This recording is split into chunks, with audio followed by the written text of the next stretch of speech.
2024년 3월 IT교육 엑셀 A형 제1작업을 풀어보겠습니다. 제1작업에 들어가기 전에 아마 문제지에 보면은 수험자 유의사항과 답안 작성 요령이 있습니다. 이걸 먼저 하고 제1작업을 하겠습니다. 여기 시험자 유효사항에서는 정답 파일로 제출하는 파일의 이름을 갖다가 수험번호 다시 이름으로 저장하라고 되어 있고요. 그다음 정답 파일은 모든 시트가 A열의 넓이를 1로 하라고 했습니다. 그리고 정답 파일에 있는 시트는 4개로 제1작업, 제2작업, 제3작업, 그리고 제4작업 이렇게 4개의 시트를 만드는데 우리가 파일을 처음에 시작할 때는 1, 2, 3작업 3개의 시트만 만들어서 이름을 제1작업, 제2작업, 제3작업이라고 주겠습니다. 제4작업은 차트를 추가할 때 넣을 거기 때문에 처음에 시작할 때는 3개만 먼저 만들겠습니다. 그래서 요걸 먼저 하고 제1작업을 하겠습니다. 일단은 엑셀에 와가지고요. 일단 저장부터 합니다. 파일에서 저장을 누르면 지금 어디다 저장을 했냐면 문서 폴더 안에 있는 아이투키 폴더 안에다가 저장을 하는 거고요. 그리고 저장할 때 이름은 수험번호 8자리에다가 그 다음에 이름을 주라고 했습니다. 이렇게 이름을 넣어주고 그 다음에 저장해주면 저장이 됐습니다. 그 저장을 해놓고 그 다음에 답안 작성 요령에서 시트는 총 4개가 있으라고 했는데 처음에 시작할 때는 3개만 만들고 시작하겠습니다. 네 번째 차트 시트는 차트를 만들어서 삽입할 거기 때문에 처음엔 3개만 만들고 그 다음에 시트의 이름을 제1작업 그 다음에 두 번째는 여기 시트 2라고 하는 글자를 더블 클릭해서 더블 클릭해 놓고 제2작업이라고 이렇게 입력해 주고요.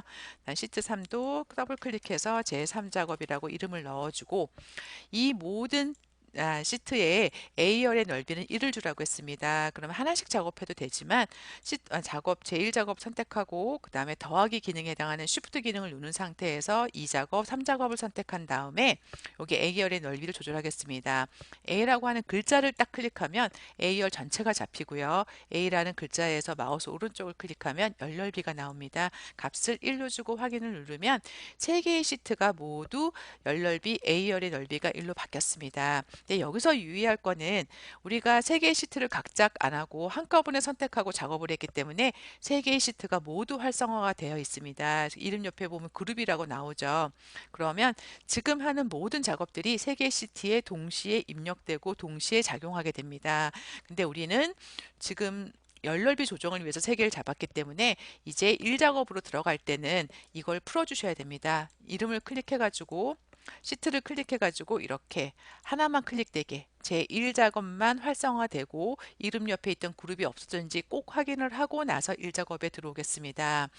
이렇게 해서 1작업이 들어와서 1작업을 만들어 보겠는데요. 1작업은 출력 형태와 같은 이런 데이터를 입력하고 그 다음에 그 데이터 출력 형태에 있는 표에서 1, 2, 3, 4, 5, 6이라고 비어 있는 곳에 함수 계산을 하라고 하는 문제입니다. 일단은 먼저 데이터부터 입력하고 그 다음에 함수를 해보겠습니다.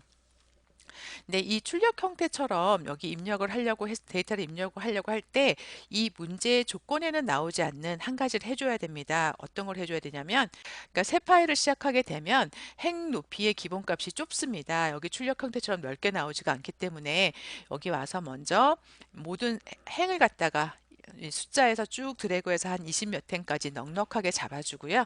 이 숫자 위에서 마우스 오른쪽을 클릭해서 행높이 값을 조절해 놓고 표를 입력하겠습니다. 행높이 값은 정답 파일을 보면 21점 얼마라고 나와 있는데요. 우리는 그냥 22로 하고 확인을 눌러주면 위에 도형이나 표가 들어가게 충분하겠습니다. 그래서 이렇게 행높이를 조절해 놓고 그 다음에 데이터를 입력하겠습니다. 데이터를 입력하는 방법은 두 가지 방법이 있는데요. B4부터 J14까지 항상 그 엑셀 문제는 B4부터 J14까지 정해진 이 자리에 데이터가 들어가는데 이렇게 마우스로 드래그로 해서 셀을 선택해 놓은 상태에서 입력하는 방법이 있고요. 이럴 때는 엔터를 치게 되면은 아래로 내려가다가 14행에서 15로 안 가고 C로 넘어갑니다. 이렇게 넘어가기 때문에 엔터 치면서 입력하면 편리하게 작업을 할 수 있고요.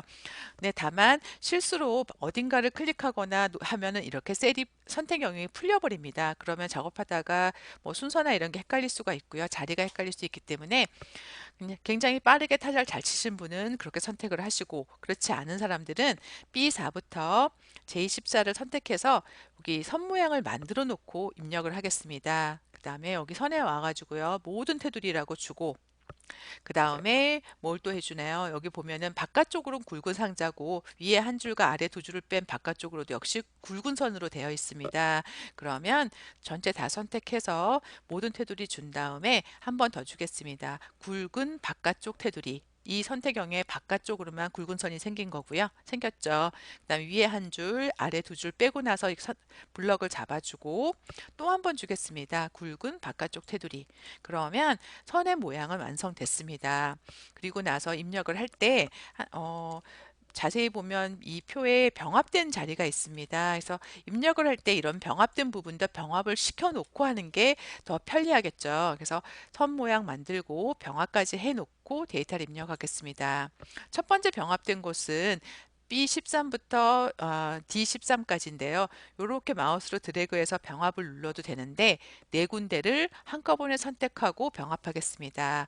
그러니까 B13부터 D13까지 선택을 하고요. 그 다음에 선택 영역을 더하기 할 때는 컨트롤 키를 누른 상태에서 그 다음에 B14부터 D14를 선택을 하고 그 다음에 F13, 14, 그 다음에 G13부터 I13까지 이렇게 네 군데를 선택한 다음에 병합하고 가운데 맞춤을 하면 지금 네 군데가 다 병합됐습니다. 마지막으로 요 대각선까지 주고 나서 데이터를 입력하겠습니다. 여기 선택을 하고요. 대각선은 어디에 있냐면 여기 위에는 없고요. 맨 아래 다른 테두리에 들어가면 셀 서식에 있는 테두리 탭으로 들어와서 여기에 대각선이 있습니다. 이렇게까지 주게 되면 이 표에서의 기본 선 모양과 그 다음에 병합과 그다음 대각선까지 다 줬습니다. 그러면 입력해 보겠습니다. 관리번호가 있고요. 그다음 그 옆에 있는 필드명부터 입력하겠습니다.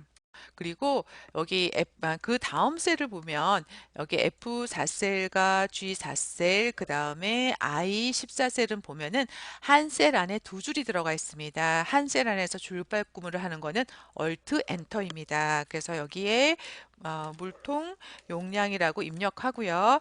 그냥 엔터가 아니라 Alt를 누르고 엔터를 누르면 한 셀 안에서 이렇게 줄바꿈이 됩니다. 그러고 나서 넣어주고요. 그 다음에 옆 칸으로 갈 때 탭키로 이동을 한 다음에 그 다음에 예, 소비 전력이라고 넣어주고 역시 줄 바꿀 때는 Alt 엔터를 눌러준 다음에 그 다음에 글자 넣어주고 탭키를 누르면 옆 칸으로 이동합니다. 이렇게 필드명을 다 입력한 다음에는 그 다음부터는 줄 단위로 그러니까 이렇게 열 단위로 입력을 하면 더 빠르겠죠. 그래서 여기 와가지고 열 단위로 입력을 할 때는 엔터를 치시면 아래로 내려가집니다. 이렇게 치고요. 그 다음에 엔터를 치면 밑으로 내려가죠. 옆으로 갈 땐 탭키, 밑으로 갈 때는 엔터. 그리고 한 칸 위로 가고 싶을 때는 Shift 엔터 누르면 됩니다. 자, 엔터 쳐서 나머지 데이터를 다 입력하겠습니다. 이렇게 데이터를 다 입력했습니다. 출력 형태랑 비교를 해보면 데이터 안 들어가는데 열넓이가 지금 굉장히 좁게 안 맞는 거죠. 그래서 열넓이를 조절해 주는데 열넓이는 B랑 C라고 하는 이 가운데 선 모양 위에 마우스를 올리면 이렇게 마우스 포인터가 바뀝니다. 이럴 때 이렇게 잡아 당기는 만큼 늘어나는 거고요. 아니면 내용물에 딱 맞는 사이즈를 맞추고 싶을 때는 C랑 D 사이에 막대기 모양이 나왔을 때 더블 클릭을 하면 마우스를 더블 클릭을 하게 되면 그 내용물 넓이에 딱 맞춰서 늘어납니다. 그래서 그렇게 더블 클릭을 해도 되고 늘려도 되고 그래서 적당히 출력 형태와 비슷한 열넓이로 맞춰가지고 늘려놓겠습니다. 그래서 이렇게 열넓이 조정이 다 되고 나면 첫 번째 지금 행이 여기 두 줄이 들어갔는데 좁죠. 그럼 4와 5번 사이에서 더블 클릭을 하면 4번 행의 높이에 맞춰서 지금 늘어났습니다. 여기 또 14번도 마찬가지로 두 줄이어서 잘렸죠. 그럼 14번과 15번에서 더블 클릭을 하면 이렇게 늘어났습니다. 이렇게 열넓이 조정까지 다 했고 데이터를 다 입력이 끝났으면 첫 번째 조건부터 시작하겠습니다. 첫 번째는 모든 데이터는 골림에 11포인트를 주고 그 다음에 숫자나 회계는 오른쪽 정렬을 주라고 그랬고 나머지는 가운데로 주라고 했습니다. 그래서 요 데이터를 할 때는 모든 데이터라고 되어 있잖아요. 지금 우리가 데이터를 여기만 입력했지만 나중에 보면 여기 결제란 글자 같은 것도 쓸 거기 때문에 이 제1 작업에 있는 모든 글자는 굴림에 11을 줘야 됩니다. 그럴 때는 여기 해당하는 글자만 선택하지 말고 A와 그다음에 1 행에 해당하는 요 사이에 대각선 사이에 있는 요 부분을 마우스로 클릭하는 순간 지금 제1작업에 있는 모든 셀이 선택됐습니다. 그 모든 셀을 선택해 놓고 그 다음에 굴림에 11포인트를 주겠습니다. 이렇게 주고요. 그 다음에 숫자를 뺀 나머지는 모두 가운데를 주라고 했습니다. 그럼 일단은 가운데를 먼저 주고요. 여기 그래서 모든 셀을 선택한 다음에 굴림의 11의 가운데 이렇게 주고요. 그다음 아무 데나 클릭해서 선택을 풀어줍니다. 그리고 나서 이제 문제에서 숫자나 회계는 오른쪽 정렬을 주라고 했잖아요. 그러니까 숫자에 해당하는 부분들 할인가, 뭐 제조국 이거 전부 다 숫자겠네요. 선택해가지고 얘는 오른쪽 정렬로 바꿔주면 되겠습니다. 그리고 나서 보면은 숫자 모양이 다르죠. 여기 지금 물통 용량은 소수점 두 자리까지 나와 있고요. 그다음에 소비 전력과 판매 가격은 천 단위 구분기호가 들어가 있습니다. 그래서 요거를 맞춰주도록 하겠습니다. 일단 물통 용량에 해당하는 숫자 선택을 하고요. 여기 소수점 여기 위에 표시 형식에 보면 소수점 늘림과 줄임이 있습니다. 자릿수 늘림으로 소수점 자리 두 번째 자리까지 나오도록 해주고요. 그 다음에 소비 전력과 판매 가격은 천 단위 구분 기호가 있어야 됩니다. 여기 쉼표 하나 클릭해주면 지금 천 단위 구분 기호가 나왔습니다. 이렇게 만들어 주고요. 그러고 나서 두 번째 조건으로 넘어가겠습니다. 두 번째 조건은 제목에 해당하는 도형을 넣으라고 하는 겁니다. 여기 지금 제목에 도형을 넣으라는 거죠. 도형은 사다리꼴이고 그 다음에 그림자 효과를 주라 그랬고 그 위에 글씨에 대한 지정을 했습니다. 그러면 도형을 넣어 보겠습니다. 위에 삽입에 가가지고요. 삽입에 가가지고 여기 도형이 있죠. 클릭해서 사다리꼴 어디 있나요? 사다리꼴이 여기 있네요. 기본 도형에서 사다리꼴을 선택해서 위치는 문제지와 비슷하게 B1부터 시작해가지고 G열의 좀 중간까지 이렇게 넣어준 다음에 뭐 그리자마자 타자 쳐주시면 글자가 들어갑니다. 이렇게 글자 넣어주고요. 그리고서 문제에서 요구하는 조건들을 하나하나 해보겠습니다. 문제에서는 지금 채우기는 노랑으로 하라고 했고요. 그림자를 주라고 했습니다. 일단 도형을 선택을 하고 도형을 선택했을 때만 상단에 도형 서식 메뉴가 나오고 거기에 채우기가 나옵니다. 그래서 표준색에 있는 노랑으로 주고요. 그 다음에 효과는 그림자를 주는데 그림자는 오프셋 오른쪽 이게 오른쪽이죠. 오른쪽을 주라고 했습니다. 그 다음에 글자를 우리가 벌써 다 입력했잖아요. 그래서 글자 선택, 이렇게 도형을 선택해 놓은 상태에서 홈에 가가지고 글자는 굴림에 24를 주라고 했습니다. 그래서 굴림에 24를 주고요. 그리고 글자 색깔은 검정으로 주라고 했습니다. 근데 지금 글자의 위치가 맞지가 않죠. 이 위치는 어디에 있냐면 여기 맞춤에 있습니다. 세로로 가운데, 가로로 가운데. 그래서 각각 넣어주면 됐고요. 그 다음에 글자에 진하게 안 줬네요. 요까지 주게 되면은 지금 두 번째 제목에 대한 부분은 다 끝났습니다.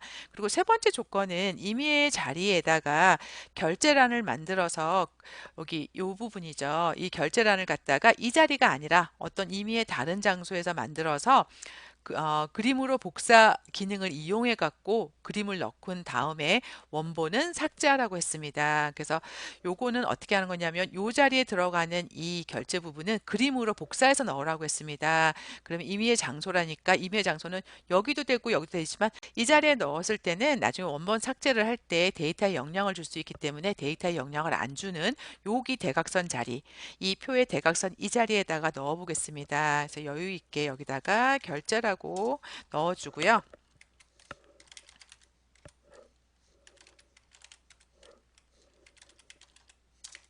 이렇게 내용을 넣어준 다음에 이렇게 표를 잡아가지고 일단 모든 테두리를 주겠습니다. 모든 테두리를 주고요. 그 다음에 열넓이와 그 다음에 핵높이를 조절하겠습니다. 여기가 18번이네요.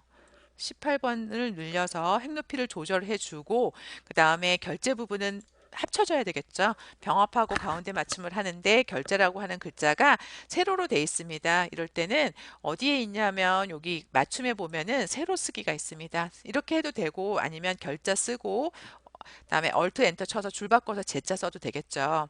그래서 이렇게 넣어주면 아까 우리가 모든 셀을 선택했기 때문에 이 글자들은 지금 당근 굴림의 11포인트입니다. 그래서 이렇게 이것 때문에 우리가 모든 셀을 선택해서 굴림의 11포인트를 준 거거든요.